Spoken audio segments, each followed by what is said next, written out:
महाराष्ट्राचे मुख्यमंत्री देवेंद्र फडणवीस यांच्या वाढदिवसानिमित्त भादोले प्राथमिक आरोग्य केंद्रामध्ये एक विधायक सामाजिक उपक्रम राबवण्यात आला। या उपक्रमाअंतर्गत केंद्रात दाखल रुग्णांना खाऊ वाटप करण्यात आले, तसेच शासनाच्या विविध आरोग्य योजनांची माहिती देण्यात आली। या प्रसंगी आरोग्य अधिकारी डॉक्टर अनिकेत खराडे यांनी उपस्थितांना महत्त्वाच्या शासकीय योजना समजावून सांगितल्या। यामध्ये मुख्यमंत्री आरोग्य सेवा, महात्मा फुले जन आरोग्य योजना अशा लाभदायक योजना सांगून नागरिकांचे प्रबोधन करण्यात आले। कार्यक्रमास भाजपाचे जिल्हा चिटणीस नाना जाधव, रणजित माने यांच्यासह स्थानिक ग्रामस्थ मोठ्या संख्येने उपस्थित होते। ग्रामस्थांनी मुख्यमंत्री देवेंद्र फडणवीस यांचा वाढदिवस रुग्णसेवेच्या माध्यमातून साजरा केल्याबद्दल समाधान व्यक्त करत उपक्रमाचे कौतुक केले। तारा न्यूजसाठी प्रतिनिधी किशोर जासूद, हातकणंगले।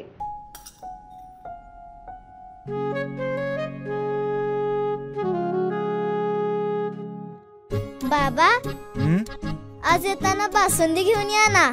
अगं, कालच आपण आईचा वाढदिवस होता म्हणून आणली होती ना। ऐकलं, गोकुळची बासुंदी पुन्हा खावीशी वाटतेय। खरं सांगू, मलाही खावीशी वाटतेय। पुन्हा पुन्हा खावीशी वाटणारी गोकुळ बासुंदी।